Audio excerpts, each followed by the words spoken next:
President Bola Tinubu's choice of a larger cabinet surrounded by political loyalists has continued to generate reaction, especially in the light of the clamor for reducing the cost of governance in the face of Nigeria's fiscal crisis. Let's deepen the discussion on this as Professor Adi Bongo of the Lagos Business School joins us now on Newsday. Professor Adi Bongo, thank you so much for joining us on Newsday. Thank you for having me. Now, what's your take on the president's rather large cabinet, despite calls for reduction in the cost of governance? Truly, I think that is quite befuddling, and because it's counterintuitive, given the position of the Nigeria's fiscals at the present time. We are challenged, both socially, macroeconomically, and even politically. So we had expected that there will be more, that the government of President Bola Tinubu will exhibit more prudence, especially when it comes to the critical issue of, appointments of the people that will help him to, execute his mandate. But as it were, so we're seeing, something like still the same old thing that we've all become very familiar with, which flies against everything everybody has been saying, even the Orasanya report that, that the previous administration struggled to implement. So I was thinking, and I think I remember reading it in his manifesto that it will be the first thing that they will embark on, the implementation of the Orasanya report, which recommended the pruning down of several MDAs and even of repurposing some others. But as it is, we're seeing more of the same, and even a multiplication. If that were not even a problem, I think that even the implementation of the Orasanya report wouldn't help us that much, because the world has really changed, and the economic system has also gone ahead, in the sense that we now have new sectors that have emerged. We have new regime of accumulation, as some people would describe it. So when you have a transition, economic transition, as we've had in recent times, especially the disruptions caused by the new technologies, so you now have a different mode of production, and of course a different mode of accumulation. So many countries are actually struggling to really come to terms with all of these things. And one of the strategies they're embarking on is in retrofitting and repurposing existing government instruments in order to ensure that they maintain their competitive edge and be able to respond to these emerging situations as they happen. When you have a new regime of accumulation, which means you have new ways of doing things, new competitiveness, you have to change the strategy of competition. But in our own case, it's beginning to appear like we are not aware, or we are not conscious what is going on with the rest of the world, or how we are supposed to, repurpose our economic management in order to really continue to deliver the dividends of governance to the people. And I think it's a very worrying situation. Indeed, Professor Bongo. Now, what will it to reduce the cost of governance in Nigeria? What major areas need to be streamlined currently, in the midst of this fiscal crisis we're currently going through? So I think Orasanya report is a starting point, So let's go back there. But like I said, we should go beyond that to even revisit that report and reviewing the functions of government and the various roles of the different government, bureaucracies, in order to really make them more effective. Like I said, we are facing a different world from 10 years ago. okay, different competitive landscape. So countries are retooling their industrial policies and trade policies, you know, and we also see countries beginning to recalibrate their trade alignment with the rest of the world, given all these new realities. We now have new technologies that didn't exist in the past. We have new products and new areas, you know, that are very strategic to national survivability that countries are now looking at. So I was thinking that even before we talk of which ministries, we need to go back and look at what is it that we want to do, what do we want to achieve. You know, I was just reading this afternoon that the government planning to grow the economy, by manifold in the next by 2030. Poverty level will be reduced to 0.6%, maintain a 6% growth of the economy. And then I'm looking at the current attitude or behavior of government, whether it will really get us there. The answer is clearly no. If you ask me, there are so many government agencies that should just not be there. But before we talk about what agencies should be there, let's actually go back to the drawing board and look at what is actually our competitive edge. What is it that we want to do in order to grow the economy by 6%? So which sectors should we prioritize? What do we need to even begin to export to the rest of the world? But in a situation where you have government, creating ministries such as that for hunger and poverty, I think that's an admission of failure ab initio, because poverty, as I've always argued, isn't something that you tackle by the giving out of handouts. And such a ministry or whatever it is, it cannot be one that will create the necessary capabilities which people really need to escape poverty, because poverty is actually the absence of capabilities, not really the absence of money. So it's people that don't have assets, they don't have material assets, they don't have fiscal, they don't have human capital. So how do you build that such things? And in the world in which we live today, human capital is the most critical resource. Countries are beginning to retool, their educational systems in order to take advantage of all these new technologies. The new realm of competition, as I said, the new regime of accumulation is necessitating a new mode of regulation, which countries are now beginning to look at.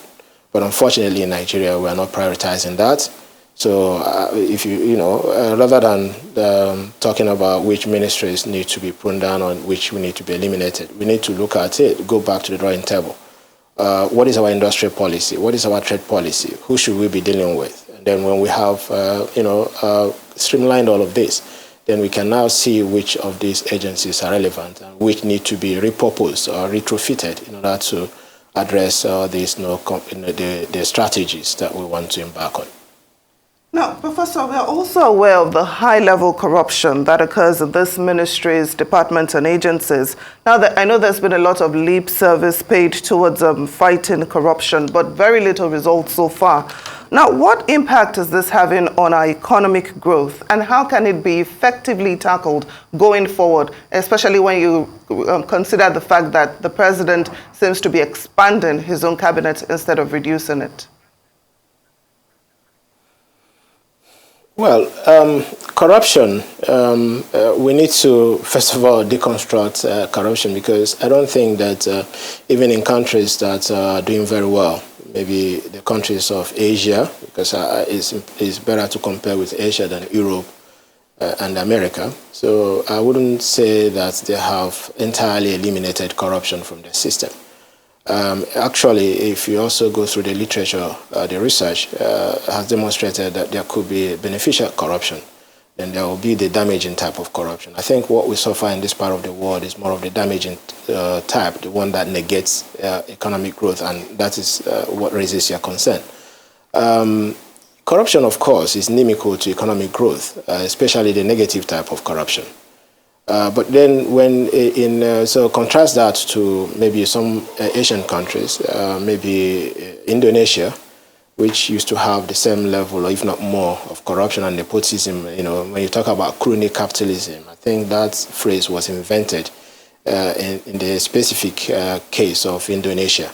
But they've managed to domesticate their corruption so that even when people steal money from government, they reinvest it in the system. So you can actually have sort of a corruption equilibrium that is dynamic and that can actually create some level of economic growth.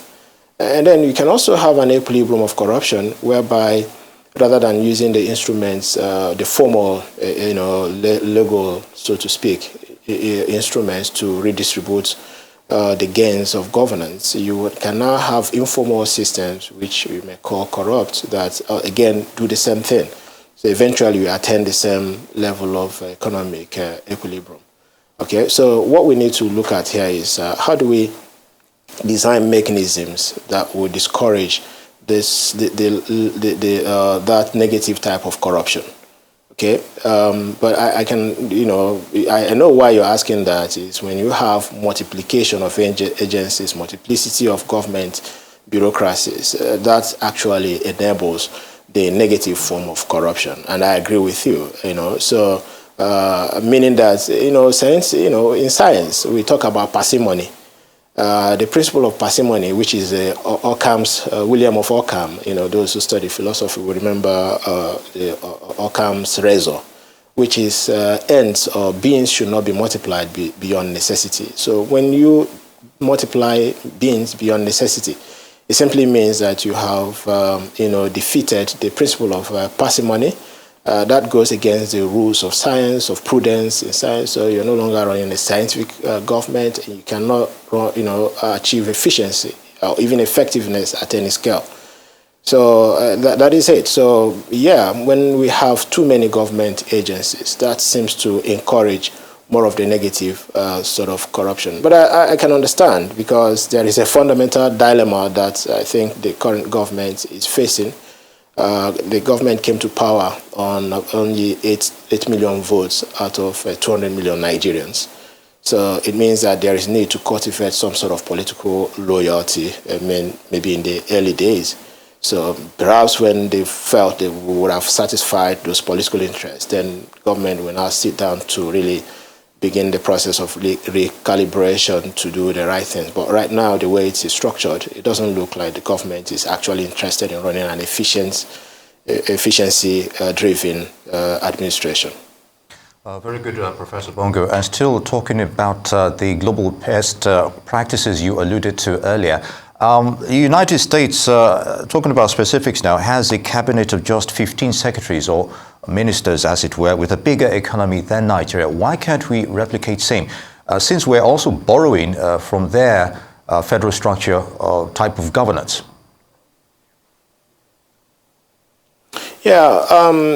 So we're not really, I will not even recommend us borrowing from America in any way, because we are different societies. We have different political exigencies. It will just be a fool's job if we're going to be importing those scenarios from America. We have to acknowledge that we are different in some ways. Of course, I agree with you when it comes to administration, when it comes to running of government. It's the same principles that we also, adopt. But we have challenges that are beyond what America has gone through different phases. America is at least 5 centuries old democracy. Nigeria is just above half a century. So we cannot be making such kind of comparisons. It won't really help us. So let's go back home and see what works for us.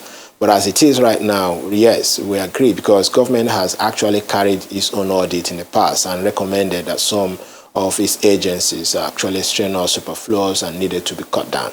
So what any right-thinking person will recommend is, okay, let's go by that.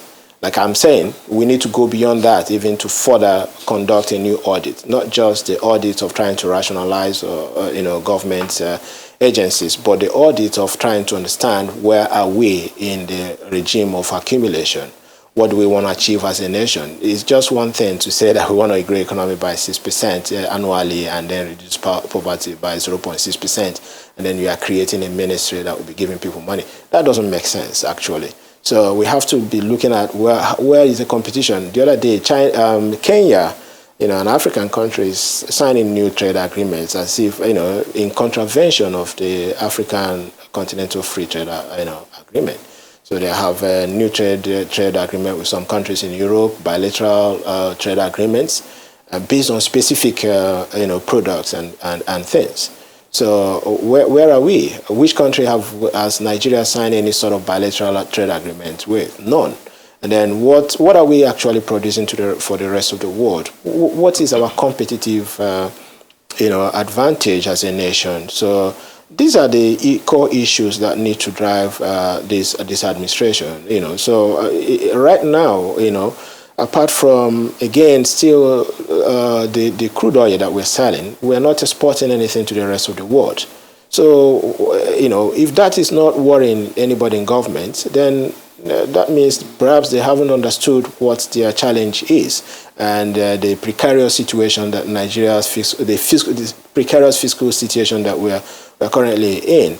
Countries that are better, in the past, for a few years ago, we were thinking that Ghana seem to have got it right. But even with the best of their people, and then it seemed that they did the right thing. But then Ghana is now totally on the verge of bankruptcy. Okay. But in our own case here, we are actually sort of dancing like drunks, on a highway. It's just it's really surprising that we are escaping every disaster, the tragedy that should have struck us a long time ago. So I think that regardless, the government of the day, President Bola Ahmed Tinubu, I followed his trajectory over time, and I could tell you that when he was the governor of Lagos, he was able to do the right things, But that doesn't seem to be coming through right now as the president of Nigeria. I would want to see him go back to his days. Maybe, I don't know if age is catching on with him.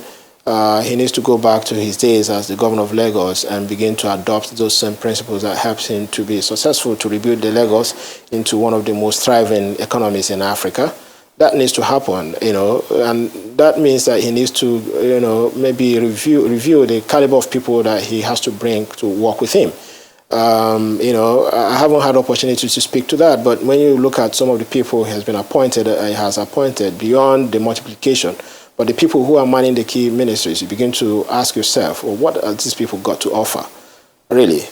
In the case of the United States, so it's not just about numbers. So yes, they may have secretaries of state, but don't forget that each secretary will have deputy secretaries, and then there are so many, they have very wide responsibilities, and they're manned by very competent and highly capable people. So it may not be just the numbers. When we have competent people, who know what to do, and besides, we have technology-enabled governance these days, which above, beyond making things easier to be done, or doing things better, but they are also more, go towards helping to reduce cost and eliminating corruption. So these things exist, but then the political will to adopt them is, I think, a different kettle of fish entirely. Well, Professor Adi Bongo of the Lagos Business School, thank you so much for joining us on Newsday. We appreciate your insight.